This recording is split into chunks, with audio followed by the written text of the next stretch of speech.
மக்கள் ஓட்டு போட்டு 40க்கு 40 கையில கொடுத்து முதல்வர் ஆக்குனதுக்கு முதல்வர் மு க ஸ்டாலின் அவர்கள் என்ன செய்யறாரு அப்படின்னா, டெய்லி ஒரு போட்டோ ஷூட் நடத்துறாரு. சாப்பிடுறதுல இருந்து அவர் குழுகுலுன்னு ஊட்டியில உல்லாசமா இருக்கிறதுல இருந்து எல்லாத்தையும் போட்டோ ஷூட் போட்டுட்டு இருக்காரு. தமிழக மக்களுக்கு நீங்க என்ன செய்ய போறீங்க, இதுவரைக்கும் என்ன செஞ்சிருக்கீங்க அப்படின்னு பார்த்தோம் அப்படின்னா ஒண்ணுமே இல்லை. தமிழக மக்களோட பாதுகாப்பு, குறிப்பா பெண்களுக்கு பாதுகாப்பே இல்லாத ஒரு தமிழகம், போதை கலாச்சாரத்துல ஊறி போன ஒரு தமிழகம், சின்ன பையன் கையில கூட கஞ்சா கிடைக்கக்கூடிய ஒரு பயங்கரமான போதை புழக்கங்கள் சந்தையில் இருக்கு. இதெல்லாம் பார்க்க துப்பு இல்லாம உங்களுக்கு ஒரு 4-5 அல்ல கையில் உள்ள கையெல்லாம் வச்சுக்கிட்டு இந்த அமைச்சர்களை வச்சுக்கிட்டு நீங்க போட்டோ ஷூட் நடத்திக்கிட்டு அவங்களோட வருமானத்தை ஏற்றி விட்டு உங்களோட குடும்ப வருமானத்தையும் பெருக்கிக்கிட்டு இதெல்லாம் செய்றீங்களே தவிர தமிழக மக்களுக்கு நீங்க ஒண்ணுமே செய்யல. முதல்வர் அவர்களே, உங்களால தமிழகம் பால் படிஞ்சு கிடந்ததான் மிச்சம். ஆனா நாங்க எல்லாமே செஞ்சுட்டோம், எங்களாலதான் தமிழகம் வந்து தலை நிமிர்ந்து வாழுது அப்படின்னு சொல்றீங்க. ஒவ்வொரு நாளும் நீங்க கொண்டாட்டமா வாழ்றீங்க, ஒவ்வொரு நாளும் தமிழக மக்களுக்கு திண்டாட்டம் கொடுத்துட்டீங்க.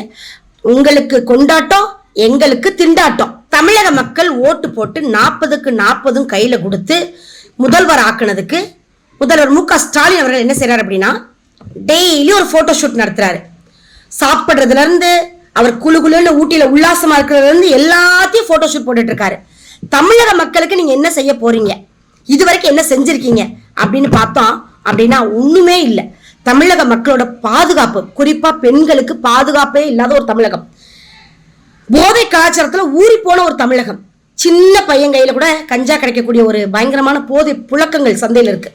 இதெல்லாம் பார்க்க துப்பு இல்லாம உங்களுக்கு ஒரு 4-5 அல்ல கையில் உள்ள கையெல்லாம் வச்சுக்கிட்டு இந்த அமைச்சர்களை வச்சுக்கிட்டு நீங்க போட்டோ ஷூட் நடத்திக்கிட்டு அவங்களோட வருமானத்தை ஏற்றி விட்டு உங்களோட குடும்ப வருமானத்தையும் பெருக்கிக்கிட்டு இதெல்லாம் செய்றீங்களே தவிர தமிழக மக்களுக்கு நீங்க ஒண்ணுமே செய்யல. முதல்வர் அவர்களே, உங்களால தமிழகம் பால் படிஞ்சு கிடந்ததான் மிச்சம். ஆனா நாங்க எல்லாமே செஞ்சுட்டோம், எங்களாலதான் தமிழகம் வந்து தலை நிமிர்ந்து வாழுது அப்படின்னு சொல்றீங்க. ஒவ்வொரு நாளும் நீங்க கொண்டாட்டமா வாழ்றீங்க, ஒவ்வொரு நாளும் தமிழக மக்களுக்கு திண்டாட்டம் கொடுத்துட்டீங்க.